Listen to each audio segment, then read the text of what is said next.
Hi, everybody. Uh-oh. Oh, is that because I have a second one here? Take this one away. You want to? Okay. Yep, thanks. Take that one. We're changing things up. No, this one's working. Here. Take this one. Okay. I'll move this. Thank you. All right. How's everyone doing? Thank you guys so much for being here tonight. It's such an honor. It's really an honor to be here to speak. I'm so grateful. Some of you guys have heard my story. Some of you guys haven't. We're going to talk a little bit about me, because after all, what kind of addict would I be if I wasn't up here talking about myself? But no, I'm just kidding. And we're going to talk about some ninth step promises. Mostly, self-seeking will slip away. 6 little words. But there's a huge heart transformation that happens when we talk about those words. So, there's a story in the Bible about a man named Zacchaeus. Are you guys familiar with him? Okay. So he was a chief tax collector. He was extremely wealthy, known for exploiting others, and socially isolated and despised. Sound familiar? Right? His life mirrored the addict life of like, I'll take care of myself, I'll get what I need. People are tools or obstacles. And so Jesus is coming, and Zacchaeus hears Jesus coming, and he climbs a tree. Desperate, humble act. And Jesus just stops, and he says, he's not upset. He just says, Zacchaeus, come down immediately. I must stay at your house today. And before Zacchaeus does anything right, Jesus offers relationship with him. Right? And he says, Lord, so sanctification always begins with grace and not behavior. And that's kind of what we learn when we come into recovery and we work through the steps. When we come in here broken and somebody extends their hand to us and we're lost and we don't know what's going on. So we'll get back to that story in a minute. But when it comes to my story, I grew up in a household with alcoholic addict parents. Their life was fast and hard, and that's basically what my childhood translated into. Instead of going to my 8th grade graduation dance, I went to a rave at 13. I was selling drugs, and I was on my own pretty much. My mom started going to jail at that age, so she was basically out of the picture. My dad left with my brother when I was 17 and didn't want to tell me that he was leaving, and my mom was back in jail a week later. So I was just basically out here. I had enough gumption to survive, right? Because I had the means, right? I knew how to sell drugs at that point. I knew how to get by. I had connected myself with enough people going to raves that I felt like I knew what I was doing. But really, I was just in survival mode. And I did that for a long time. And from the age of 13 to 19, I used drugs. At 19, I got sober off drugs, and I was sober for 10 years, but I was drinking alcoholically.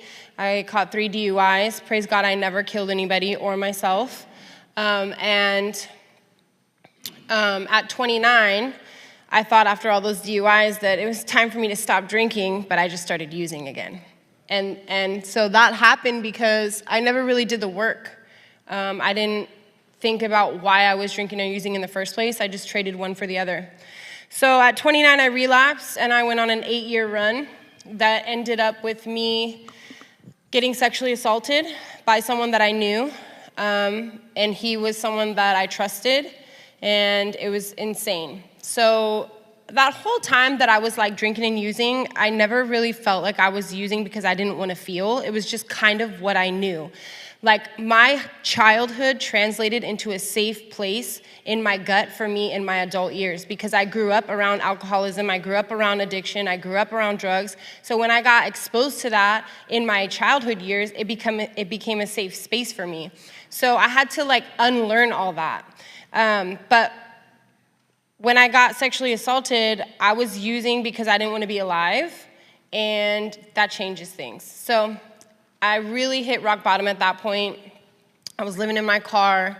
I was terrified of everyone because the person that did that to me was someone that I knew.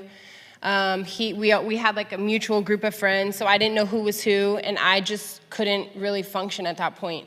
And my tire was flat one morning, and I had this bright idea, to go to Pep Boys at 5:30 in the morning, thinking that I don't know what I was thinking. Anyways, those thoughts that we have that seem so perfect when we're just on a sick one. Yeah, not smart. But the Lord had a plan, and so I get to this Pep Boys. That plan didn't work, obviously. And as I'm leaving, I see this Tesla, and it's pulled over on the side of the road helping a homeless person. And I always had like a heart to help.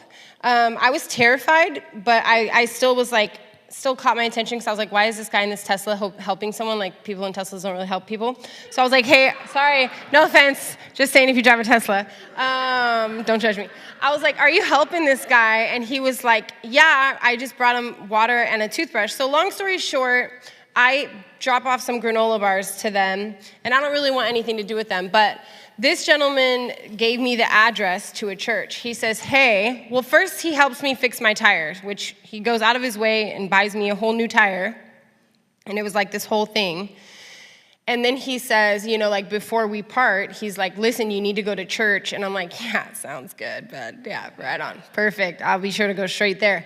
And he gave me the address to the church, which was 1774 Foxworthy Avenue. And shout out to this whole church family that I have here. I thank you guys so much for coming to support me. Yeah, so amazing. So I waited a month. And so now we're going to get into the part of my experience that starts to show how God starts to show up without us realizing it, and how the sanctification happens, right? And that's where like the promises come in of like the kindness and the altruism, because something happens inside of us when we start saying yes to God. And so that's this part, right? So number one, I said yes to a man. I allowed him to help me that day, and that was a complete contrary action for me, right? And we learn that when we get into these rooms, that like we have to do the things we don't want to do, we have to do the scary things. For me, this was so scary because I didn't trust anybody, right? And I put myself in a position to where I got in this man's car, He put me in the back seat, which was a big deal. That kind of shifted my like my perspective, and I was like, okay, maybe I am safe, but still, it was super scary for me. And looking back on it now, that was like kind of my first time that I said yes to God without really knowing what I was doing, right? So I did that. And then a month later, fast forward, that was February 6th, so we're almost 3 years to that date, right? About a month later, I had gotten on this list for an organization that I wanted to help me because I was like struggling and homeless and all the things, right? And I kept going to like these reentry centers, and I just kept telling these people, I'm not leaving until you help me. Like, I'm homeless, I don't know what to do, I'm on drugs, like I need help.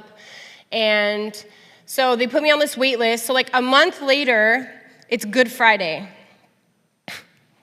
Okay? Yeah, we hear you, God. It's Good Friday, and I get a call, and they're like, hey, we finally have an intake appointment for you on Monday. So I'm like, okay, perfect, thanks. So I'm like, I didn't know it was Good Friday at the time. It was just Friday. But I did know that in 2 days it was going to be Sunday, which was Easter. And I was like, maybe I should go to that church.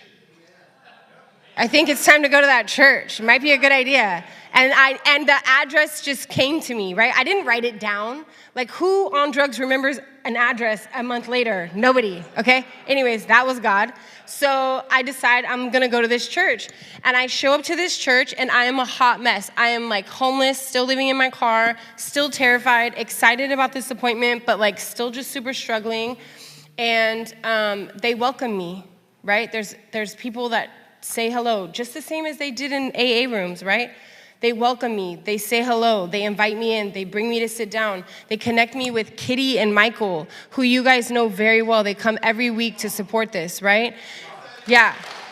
And I'm talking to Michael. Somebody get excited. And I'm talking to Michael, and I didn't know he had a wife at the time. And I see her, she's looking at me from across this like extra room that we do potluck in after church, right? And I'm like, oh my gosh, I'm super uncomfortable. This lady's super staring at me, like, what's actually happening? Well, the Holy Spirit was speaking to her in that moment, And then she came to me, right? And she prayed on me. And she said, can I pray with you? And I was like, yeah, I guess. I don't know. You know what I mean? Just as long as you're not mad at me, I don't know. You were staring at me from across the room. So if we're good, when we're good, yeah, you can pray. It's whatever. So she starts praying on me. And she's speaking to me about things. Now, mind you, I've literally never met her. But she tells me, you don't have to be afraid of locked doors. You don't have to be afraid of a man ever again. He's never going to hurt you ever again. And we're going to take all of these things and we're going to put it at the cross right now. We're going to give it to the Lord. And now, I don't know what she was talking about, but I knew that she told me two very clear things that had happened to me that I never said, right? And so she had my attention. And so I just started listening, right? And I prayed with her, and we dropped all that off to the foot of the cross, right? And she told Jesus to stand on it. And she told me that by the blood of Jesus that I am healed and that I am forgiven, right? And I'm like, okay, you know, I wish somebody would have told me I could have dropped this stuff off a long time ago. Like, is it that easy? Where's the dump at, dude? Can we got people can help me out with this? I got like a whole truckload, like a fucking whole truckload, right? So I felt like, you know what, this is crazy. I say that then. It was supernatural. What was happening was supernatural. The Lord was working. The Holy Spirit was working through her in those moments. And the sanctification had already began because I said yes. And I just continued to say yes. So I continued to show up to that church. And now, I got sexually assaulted on 7th and Santa Clara. After that happened, I never went back to anywhere near there, okay? When I went to the appointment the very next day, okay? Now, the reason that I even heard about this place to begin with is because I was at the golf course. I went to the driving range. I used to go to the driving range to hit golf balls when I was mad because, like, I just had all this angst and all this energy, and I would just fucking whack balls. Excuse my language, you know? It's a great idea. If anybody needs to get out some anger, just go, you know? Excuse my language, Lord, forgive me. So I had somebody a long time ago I had met them there. They like let me use their clubs, and they were like, I work for this organization called Bridges of Hope. Like, we can probably help you. Go get on the wait list. Yeah, somebody get excited. Hey, Bridges of Hope, shout out. So fast forward, I'm driving to this appointment, right? She prayed on me the day before, basically like, I don't know if we can call it wasn't deliverance, but it was something, right? And I'm following the map, and I realize that when I'm parking, that I'm at 5th and San Fernando, which if anybody knows where that is, basically the only thing separating me from 7th and Santa Clara is City Hall building. And so I just about lost it until literally I didn't get myself out of the car that day. The Lord did, and walked me into that office. And I sat there, and I did the intake, and the gentleman said, how did you hear about us? And I said, some guy at a golf course. And he's like, that was you? And I was like, what? Okay, so this is the Lord, right? Are you guys following me here? This is the way that God comes into your life and continues to just do things, right? When you're not realizing it. And I'm like, yeah, okay, cool. So here we go, right? So after that, I just keep going to church. I keep saying yes to things. I spend as much time as I can with these amazing people right here and anybody at the church that welcomes me, and I love on them. And I went to trauma healing conferences. I went to PTSI conferences to learn about how post-traumatic stress is an injury to your brain and not just a mental issue, right? Like, we go through so much as addicts and alcoholics that it doesn't matter. It's not about whose fault it is. It's just about the fact that we have an opportunity to say yes to a program that gives us a design for living, and we can learn about everything, right? So I kept going to church. Now, mind you, I never saw the Tesla guy at church. Okay? Now, by now, I have gone into the rooms. I've met some of you along the way, and I bought a motorcycle because that's what I felt like I wanted to do and needed to do. And I'm on a ride one day, and I had gone to a Bible study that morning, and we learned about spending alone time with God. And again, we're still talking about how the Lord just works in our lives and creates this sanctification process. Because ultimately, when you learn about the 9th step and then the promises, you realize that self-seeking will slip away is not something that we work towards. It is not something that we can earn. It's not something that we can do. It's not about like doing all these steps or doing all these things. The steps are super important and it's definitely a part of recovery. But when it comes to the self-seeking will slip away, all it is just continuing to die to yourself daily, surrendering to God daily, seeking the Lord daily. So I am on this motorcycle ride and I'm like, yeah, I should probably spend some alone time with God today. Let me just get off on Bailey and go to Calero. So I pull off on Calero, which is a boat dock. Okay, not people on motorcycles don't really stop there unless they're gonna like take some cool photos or whatever, right? I wasn't doing that. So I'm like there and this car pulls in and this guy gets out of the passenger seat and he's like on the phone and he's looking at me and I'm trying to like not make eye contact because I like don't want the attention. And then finally he's off the phone and he's like, bro, is that you? And I was like, dude. And it was the Tesla guy, okay? So follow me here. Never saw the guy at church, okay? This is like a year and a half later, and I'm like, dude, you saved my life. Like, you saved my life, right? And he's like, what do you mean? I'm like, dude, I went to the address you gave me. I went to the church. I got baptized. I'm a member. I love that church. You know what I mean? He's like, dude, you're not even the same person. He's all, whose motorcycle is this? I was like, it's mine, dude. It's mine. I bought it, for real, okay? Anyways, it was hilarious. But it was wild because and then he's like, well, what are you doing here? This is a boat dock. And I'm like, yeah, I literally got off the freeway to spend some alone time with God, and he brought me you. That's what happened. So I'm like, this is wild, right?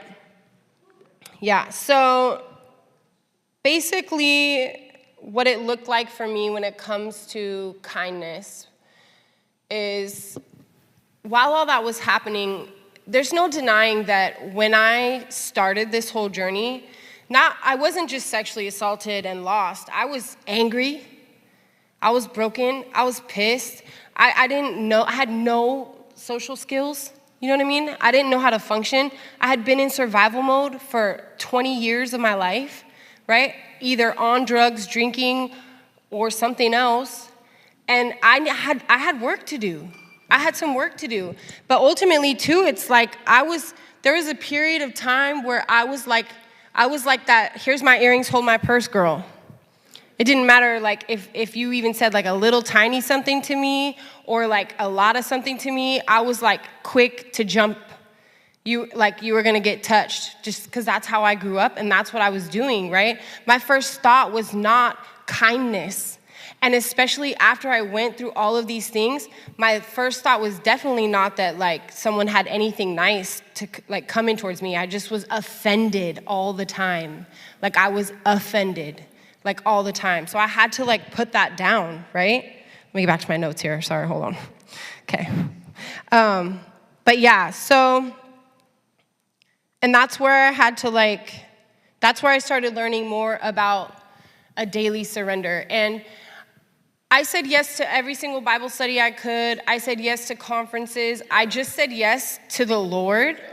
When it came to anything, I did things that were super uncomfortable with people that like I would have never pictured myself hanging out with. And while doing all of these things, I continued to just slowly die to the old person that I was. And really what happens is like when we can dethrone ourselves and enthrone God and we surrender daily, that's when the Spirit starts to work through us. And the sanctification happens. He transforms your heart. And then you get a renewed mind. And it's amazing process of that it doesn't matter what's been done to you. Like when you see someone in need, you stop. That's the first thing you want to do is you want to serve, you want to help, right? Kindness, it just becomes a posture. It's a heart posture once you go through the transformation and God renews your mind. And I don't know, it's just been incredible because there's moments that pop up and I'm like, I'm not reacting. I'm not even offended. You couldn't even, there's nothing today, there's literally nothing that anybody could even say or do at all that would make me come out of character. Like, my character is that I'm a child of God, and I just seek the Lord, right? So kindness, I think, once you take yourself out of yourself and you can work through those steps. And if you're going to church simultaneously as you're going to recovery, or maybe you're not and maybe you're just doing the steps, that's fine too. That's where the magic is going to happen. They talk about that, right? 7, 8, and 9, and that's where it happens. But no matter what you're doing, if you're doing both, if you're doing one or the other, you just have to remember to just continue to say yes to God. Surrender to him daily. Die to yourself daily. You don't have to do the work. The transformation just happens, and then the renewed mind happens. I'm going to say this again. The transformation just happens, and the renewed mind happens. Yeah. I don't know. That's my story. Today, it looks like that I went through that Bridges of Hope program. And after I graduated it, they asked me to come work for them. So I've been doing that for the last year and a half. I get to partner with Jeremy, with people like City Team. I mean, my life is insane.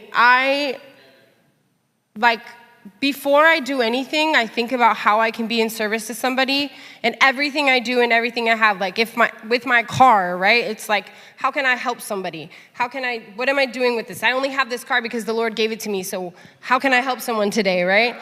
And then just fast forward to the Tesla guy did show up to the Morgan Hill campus of our church, so he did end up coming, which is a miracle, right? If that's not God, it's just the full circle that happens. And I don't know how much time I have, but I think I might be done. Okay. Thank you guys for being here.